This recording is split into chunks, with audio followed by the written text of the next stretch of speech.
Good morning, folks. Welcome to another episode of Spilling Tea. I'm your host, Tiffany Daniels.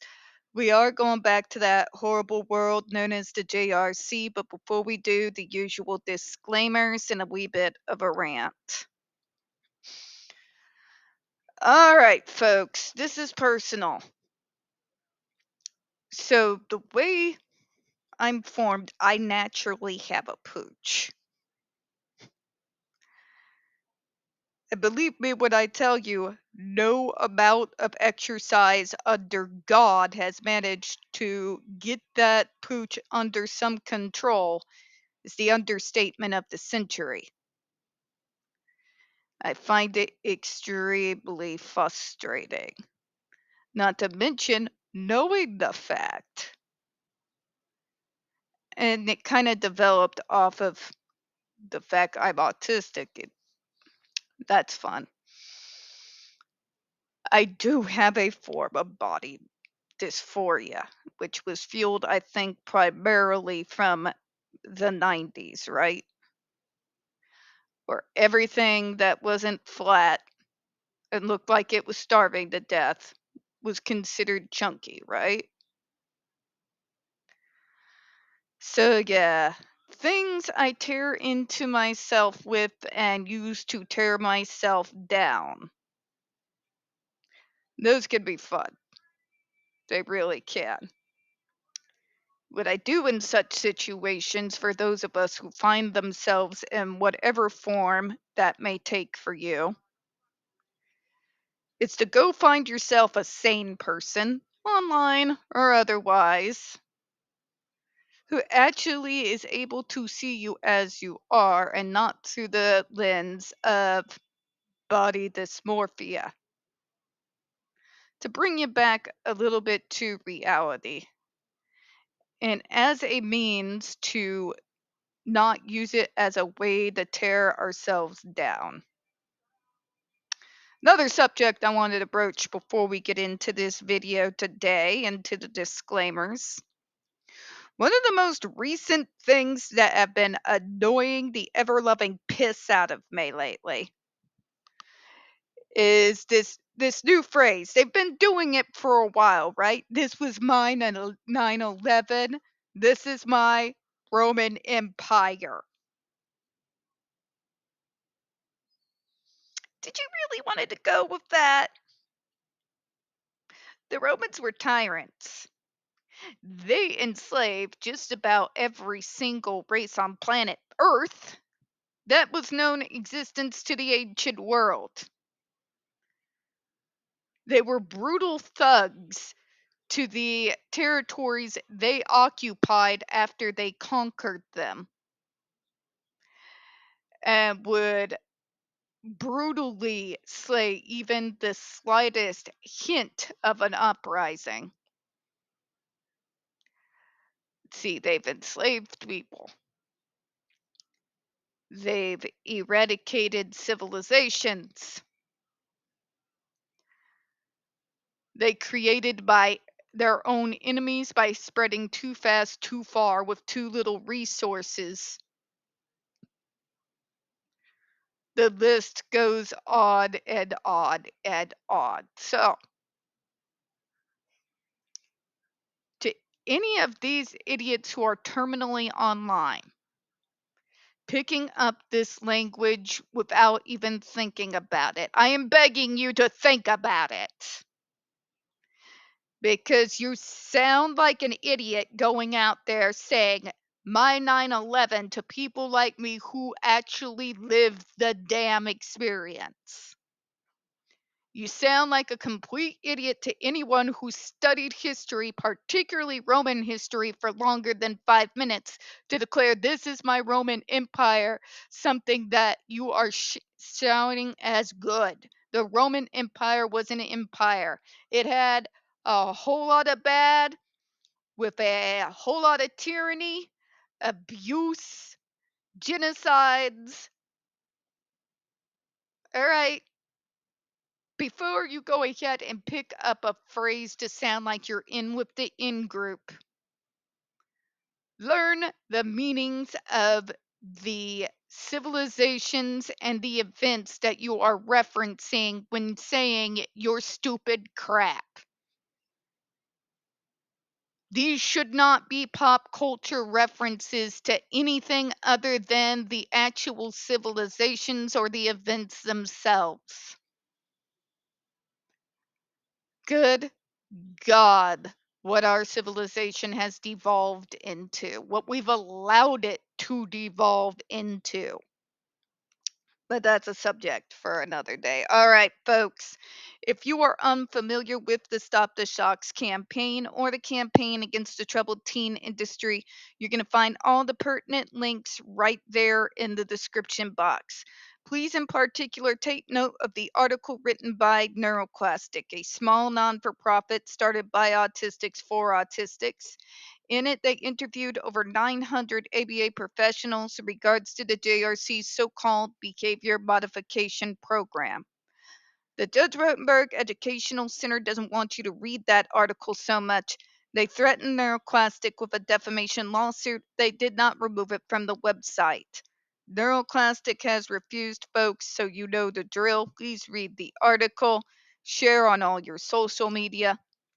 Also included in there is NeuroClastic's public statement regards to the defamation lawsuit threat, as well as a link to their GoFundMe. We are crowdfunding just in case the JRC ever actually does see through with their threat. Trigger warning, folks, when we discuss places like the Judge Rotenberg Educational Center or Agape Boarding School for Boys, you're going to hear vivid descriptions of and catch clips or surveillance footage of people with mental health issues and disabled people being tortured and abused. If you got young children present, please make sure to go ahead and utilize the headphones, all right? Trigger warning 2, this channel is marked not for kids for a reason. We use profanity on occasion and speak on dark subjects. If your child is 16 and younger and they are watching this, very obviously, parental supervision is advised, all right? Okay, so where we left off last night.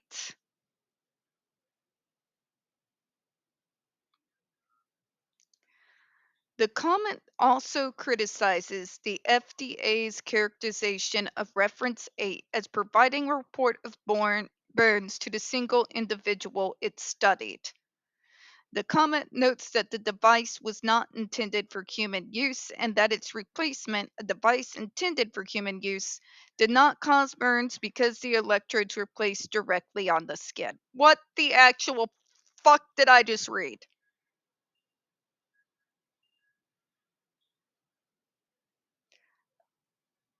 Are you telling me because you placed the electrodes on the skin that it's not going to cause burns?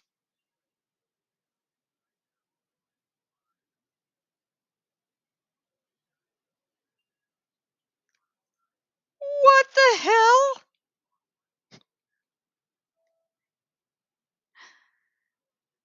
If you shoot someone with a ridiculous amount of electricity, even intended to target just underneath the skin, guess what's going to happen? That is one of the most ignorant statements I've seen a Kool-Aid drinker make in regards to this device. This is a person that seems almost devoid of all human reason and ability of actual coherent thought.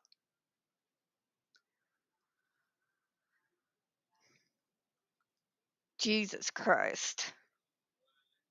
Although placing electrodes directly on the skin would reduce the likelihood of electrical arcing and risk of skin burns from arcing, this does not eliminate the risk of burns more generally. In the proposed rule, we did not attribute the risk of burns solely to electric arcing, though it's based off of fucking logic and reason.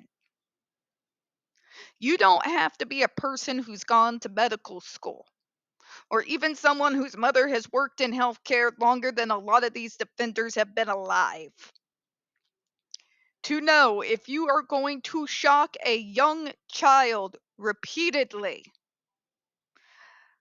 with electric currents just below the lethal limit, regardless of if there is arcing or not, there are going to be second and third degree burns because the sheer amount and power of the electricity you are shooting through their body.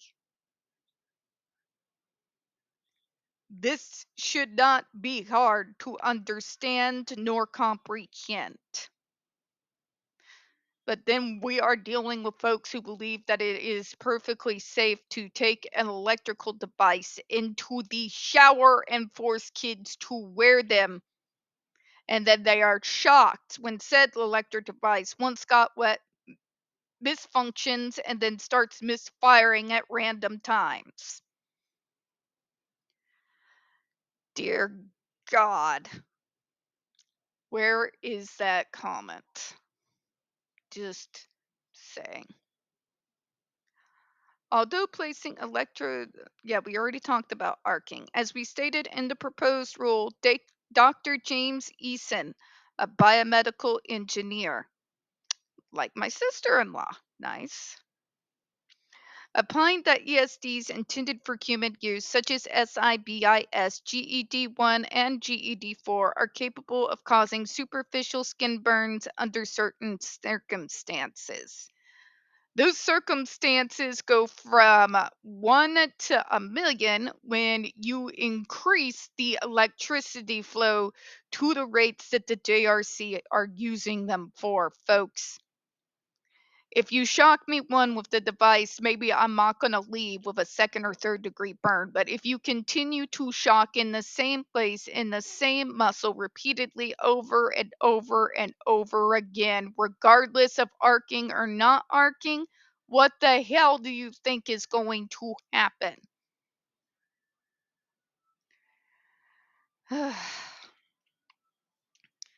Similarly, a member of the panel noted that a 20 milliamp shock can cause a first degree burn. Thank you. Further, the type of device that is banned could include technology in which the electrodes are not placed on the skin and arcing occurs. Thus, when the electrodes are attached directly to the skin or not, we continue to believe burns and other tissue damage are risks posed by the ESD for SIB or AB. Let me get more specific. The GED does, and we've got all the medical records, ER documents, and surveillance footage to back it up. All right. So, first, folks, in summary, we are dealing with individuals who have drinking the Kool-Aid so much that what little common sense they may have had in beginning has long ago gone the way of the dodo. They actually believe that because you put it on the skin and therefore there is no arcing, then how could there be birds? In spite of the multiple ER documents that sing the actual truth to be the exact opposite. The fact of the matter is, whether it stops arcing or not, when you shock a person in the same spot using the same electrode, because remember, folks, we're not just talking about one shot. These kids are shot with electricity multiple times a day. Okay? They have to sleep with their devices on and will be woken up to be shocked in the middle of the night. We know this from previous documents and video surveillance footage. Particularly with the amount of electricity they are pushing into the device and into the kid, there will be birds in the area where the kid is getting repeatedly day after day, morning after morning, week after week, year after year in the same muscle. All right. What we're also noting here is that they're bringing up as the GED1 and the GED4. The SIBIS is not a part of and never should have been a part of this conversation other than to give context in regards to the JRC's history. Nobody currently inside JRC is using that device. To bring up the GED one as the one that the FDA actually approved, please tell the class how much the mental health field has evolved since then, particularly in regards to treatments and programs with neurodivergent people. Okay? GED4 is one of the most dangerous devices on this planet. Okay? We have not yet had enough time to learn the ramifications of using that specific device.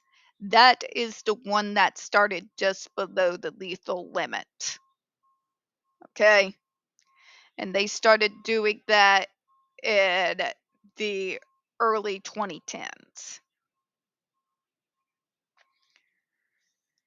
The FDA is putting more weight in spite of the areas where they actually horribly sympathize with the JRC, but they're putting their foots down on this, which I'm glad to see.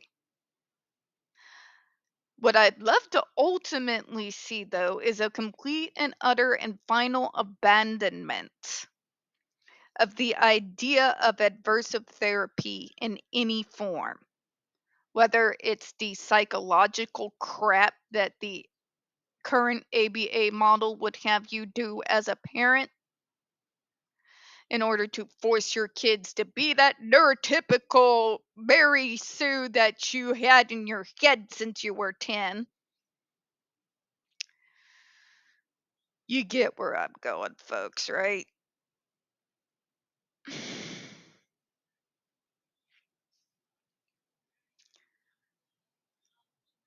There should be no psychological mindfuckery to be found in any way, shape, or form in a treatment program for mental health or disabilities. There should be no physical form of aversives in any of the myriad ways that they have showed up, some worse than others, should have no part of the current mental health treatment and programs and disability treatment and programs. Okay? Nobody should be punished, especially repeatedly punished, for the things that we are born with and because of our mental health issues. There should be no reason why the place that is educating a neurodivergent person should have their staff members tell parents to ignore bruising and burns. There should be no programs that tell parents to actually refuse to respond to their kids, especially when they are screaming, because they have to learn how to do things more normally and use their words. Tell me something. If you got hit, if you managed to walk into a door right now, in particular a door with the corner out, and you just hit your head on the corner, in that moment of time, when it is registered in your brain that that has happened, do you use your words or do you let out a scream? The reason why I'm making that analogy, folks, is your kid could be screaming in pain from things that, if the issue was actually dug into, could be stopped by simple, reasonable accommodations or assistive devices. Or even shutting up and listening to your kid for 5 minutes so they can explain to you what is causing such immense issues and pain. Okay? We're going to close up on that one, all right? We don't get very many views on this channel. The few that we do tend to get removed from time to time. If you could, folks, please don't forget to hit the like button, hit subscribe, and don't forget to hit the comments.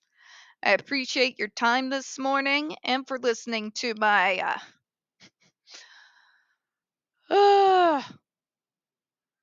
myself tearing into this morning. I hope you have a good one, and I will see you next time. Bye-bye, everyone. Oh, God. One moment, folks.